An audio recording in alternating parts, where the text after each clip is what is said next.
Alors pour les opérations clés en main ou conception-réalisation que prévoit le programme, donc lorsque le maître d'ouvrage a l'intention de construire, il doit exprimer ses objectifs sous la forme d'un programme et se fixer une enveloppe financière. Dans certains cas, il peut confier dans un même contrat les études et la réalisation des travaux à un groupement. Ce processus s'appelle clé en main en marché privé et conception-réalisation en marché public et fait partie de la catégorie des marchés globaux.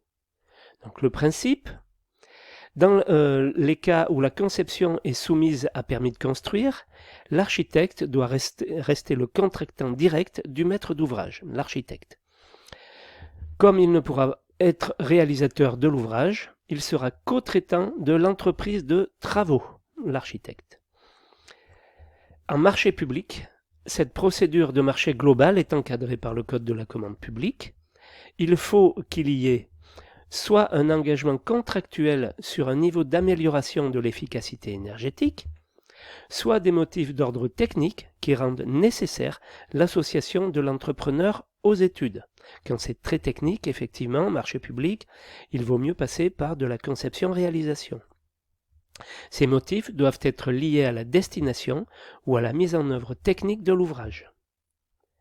Sont concernées des opérations dont la finalité majeure est une production pour laquelle le processus conditionne la conception, selon ce qu'on va fabriquer et comment on va le fabriquer dans le bâtiment, la réalisation et la mise en œuvre, les caractéristiques intrinsèques, dimensions exceptionnelles, difficultés techniques particulières, appellent une mise en œuvre dépendant des moyens et de la technicité des entreprises.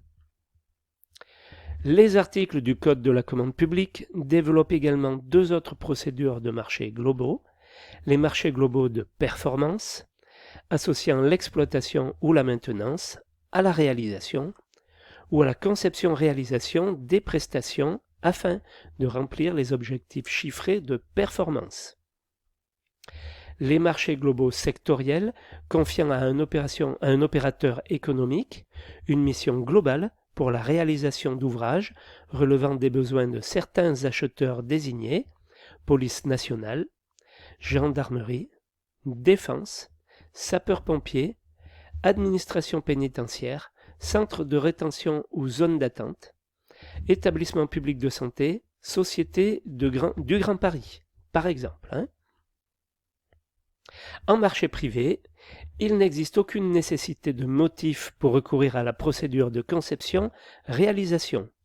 La pratique rencontrée le plus fréquemment correspond à la construction d'un ouvrage utilisant des procédés industrialisés, en partie. Enfin, c'est possible, ça fait partie des choses possibles. Alors au niveau de la consultation, elle ne pourra se faire que sur la base d'une procédure restreinte, avec remise d'une étude du niveau d'un avant-projet, déjà au niveau du programme, avec la participation d'un jury pour donner un avis. Dans un concours de conception-réalisation, le concepteur associé à l'entrepreneur réalise une partie conséquente de sa mission. La prime attribuée alors lui revient dans la plupart des cas.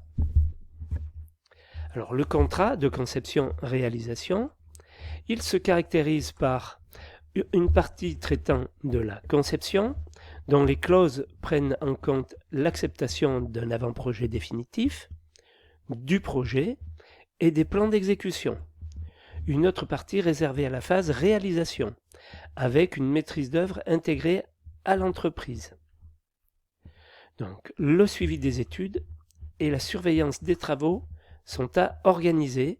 Suivant le choix de la maîtrise d'ouvrage, la mission sera assurée par son propre service technique, un conducteur d'opération, un assistant à maîtrise d'ouvrage.